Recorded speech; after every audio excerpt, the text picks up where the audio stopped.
pesa Presiden Joko Widodo semakin kuat. Selama 2 tahun terakhir, Presiden Jokowi telah mampu menarik Partai Golkar dan PAN untuk memperkuat koalisi Indonesia Hebat sebagai kekuatan politik pendukung pemerintahan Jokowi JK.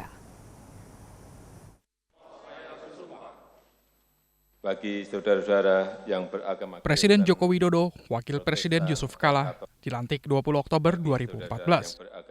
Pasangan ini diusung Koalisi Indonesia Hebat yang terdiri atas PDIP, PKB, Nasdem, Hanura, dan PKPI dengan perolehan 207 atau 36,9% kursi di DPR RI. PKPI sendiri tidak memiliki kursi di DPR. Jokowi pun tak mendapat dukungan politik yang kuat di DPR karena dikuasai oleh Koalisi Merah Putih atau KMP. Pimpinan dan alat kelengkapan DPR pun dikuasai oleh KMP. Jokowi relatif beruntung meloloskan produk legislasi karena 2 partai yang tergabung dalam KMP, yakni P3 dan Golkar pun terbelah. Sebagian anggota DPR dari kedua partai mendukung pemerintahan Jokowi JK. Sehingga Februari 2015, Undang-Undang 1 tahun 2015 dan Undang-Undang 8 tahun 2015 terkait pilkada berhasil diloloskan di DPR. Lobi politik Jokowi berlanjut hingga PAN bergabung dengan KIH pada September 2015 dan Golkar pada Mei 2016.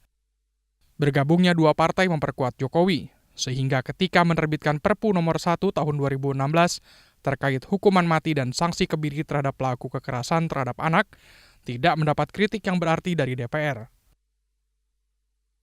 Presiden Jokowi pun semakin kuat setelah PDIP, Nasdem, PKB, Hanura, P3, PAN, Golkar, dan PKPI bergabung dalam KIH. Praktis, KMP tinggal Gerindra dan PKS. Sedangkan Partai Demokrat tetap pada poros penyeimbang. Dukungan politik yang semakin kuat di parlemen memudahkan Jokowi JK meloloskan Undang-Undang Nomor 11 Tahun 2016 tentang amnesti pajak. Salah satu program Jokowi untuk mencari solusi memenuhi kebutuhan APBN. Perolehan uang tebusan amnesti pajak tahap pertama ini pun berhasil dengan capaian 90-an triliun rupiah. 2 tahun terakhir, Presiden Jokowi juga memperlihatkan kemampuannya mengurangi intervensi elit partai pendukung dalam menentukan kabinet. Pada bidang politik, Jokowi telah 2 kali mengganti Menko Polhukam, mulai dari Tejo Edi Purdiyatno, Luhut Binsar Panjaitan, dan hingga sekarang Wiranto. Jokowi juga mengurangi kekuatan elit partai dengan mengganti Sudirman Said dari Kementerian ESDM. Dalam kasus ini, teguran Jokowi atas ulah Ketua DPR Setia Novanto pun ampuh. Setia Novanto akhirnya lengser dari kursi Ketua DPR melalui sidang Mahkamah Kehormatan DPR.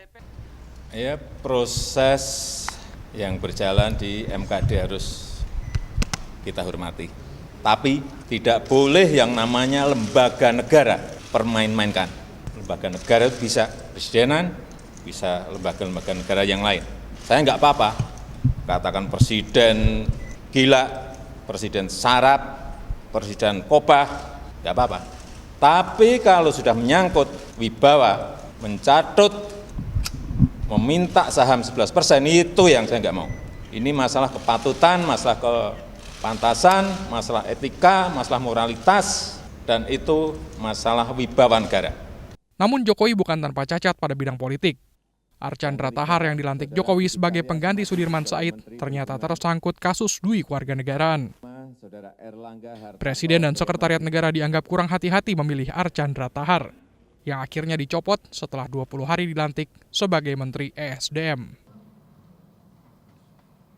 Presiden memutuskan untuk memberhentikan dengan hormat Saudara Archandra Tahar dari posisinya sebagai Menteri Energi dan Sumber Daya Mineral dan menunjuk Saudara Luhut Binsar Panjaitan, Menteri Koordinator Bidang Kemaritiman, sebagai pelaksana tugas wewenang dan tanggung jawab Menteri ESDM sampai dengan diangkatnya Menteri ESDM definitif. Selain Jokowi disenangi publik, kekuatan politik yang telah diraihnya memudahkannya mengatasi dinamika politik kasus Archandra Tahar. 2 tahun terakhir, Jokowi telah mampu meredam gejolak politik dengan merangkul parpol hingga mayoritas di DPR. Tim Liputan, Metro TV.